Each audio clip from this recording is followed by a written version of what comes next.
Hello everyone, this is Nalini. Welcome to another episode. Today I am sharing how beliefs and superstitions can be helpful to us. Before I start, let me share the disclaimer. I am in no way asking anyone to believe in beliefs, superstitions, or not to believe them. I am just sharing my views, my experiences here. So, in this episode, I will be taking what, why, and how of beliefs and superstitions in this episode. What? What is belief, superstition? According to dictionary, belief means an acceptance that something exists or is true, especially one without proof. It is also trust, faith, or confidence in someone or something. What is superstition? It is excessively believing in and reverence for the supernatural. Let's keep aside the meaning and see how they help us or why we have beliefs and superstitions. Beliefs can be either empowering or limiting.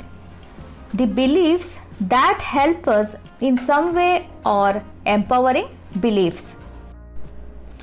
On the other hand, those beliefs which limit us in getting what we want, desire, or to achieve goals are limiting beliefs. We believe in some things and we have superstition in certain things. Why? Let me take my example. So, first example, when I lost my first son, he was just 1 month. I was destroyed, devastated. I could not come to terms with that. I did not want to accept that. Day by day, my sorrow increased, grief increased. In that time, I stumbled upon something about spirits. It raised my curiosity. I read many materials in the net. I read real life experiences, research and others. I also purchased many books and read them day and night.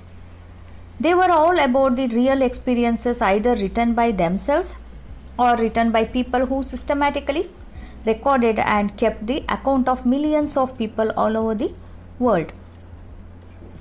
In these books, there were instances given about rebirths also. Later on, I also had a spirit reading from an expert in America. Why I read all these? Because I needed to grasp the things that has happened.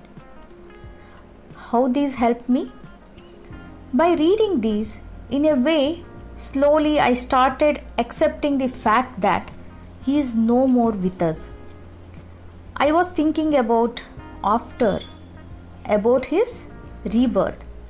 Like this, my belief helped me in accepting the bitter truth. And to large extent, helped me in coming to terms with my grief. You can't say whether all that I read, you can believe it or not believe. See, it doesn't matter whether one believes it or not, whether what you read is right or wrong. The focus here is how it helped me in dealing with my grief. It was my coping mechanism, my anchors, my support system. Let me share the second example about superstition. It is again a belief in astrology. When I was not married, still single, parents were looking at marriage proposals. I was very choosy. Also, my main requirement was I wanted to have a connection to feel if I have to choose someone as my future partner. Because of this, I had to see plenty number of proposals. So finally I stopped to see, as I thought like this, I won't find my life partner. Then my parents turned to astrologers. they started doing pujas and havans. Many may say all these are superstitions, but I say these are all like anchors, support systems that help people to have hope for bright future, to be optimistic. Here, what we can see is beliefs and superstitions can help us. They can become anchors, supports. They can bring hopefulness in our life. So, like this saying, too much of anything is bad, too much of this is also not good. It should be in the limits. Don't go to extremes. Do you have any beliefs? Share with me how it has helped you. I hope this episode was interesting. We will meet in next episode. Keep listening to my episodes for such interesting contents. Till next time, bye bye. Take care.